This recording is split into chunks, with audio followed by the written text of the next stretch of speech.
My friends and I used to have a paranormal research group. We had heard stories of an old abandoned graveyard. It was on a hill overlooking the Pee Dee River in Mechanicsville, South Carolina.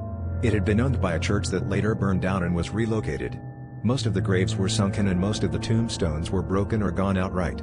They placed a huge group marker with the names of the known burials on it. The story said that it was haunted by the spirit of a young child in antebellum clothes, and a black shadow with red eyes tied to a story about a man who brought his victims to the graveyard, because it was so remote to kill them. We were excited to be there.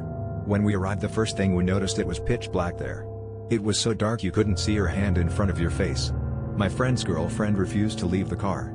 It was because the graveyard was so grown over with forest that it blocked all star and moonlight. Our flashlights didn't even make a dent. It was a hot, muggy night, but when you entered the graveyard, the whole thing was in a massive cold spot. My friend and I got goosebumps from the cold and fear. The temp was 85 degrees, but inside our thermometers read 62. There was a feeling of dread around the place, like something there didn't want us there. My friend said he could feel the place's anger. An anger that makes sense when you consider all the vandalism. Then when our group entered, the air felt thick, like it was resisting you and pushed you back. It was harder and harder to walk the further you went in. Someone compared it to walking on marshmallows too, as the ground seemed to grip our feet as we tried to proceed. Finally there was a sound like something rushing toward us, and we saw what looked like a black shadow with red eyes moving toward us.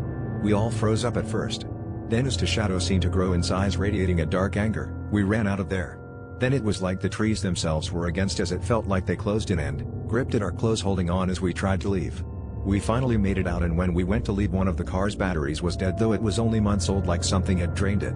We called a local tow truck, but the driver refused to go until morning, because he said it was evil and haunted at night. We got pictures with so many orbs and shadows. One picture even showed moss that looked like a man shape hanging from a tree. We also got apps full of what sounded like angry whispers. It was the scariest paranormal investigation I had ever been on. We never did go back.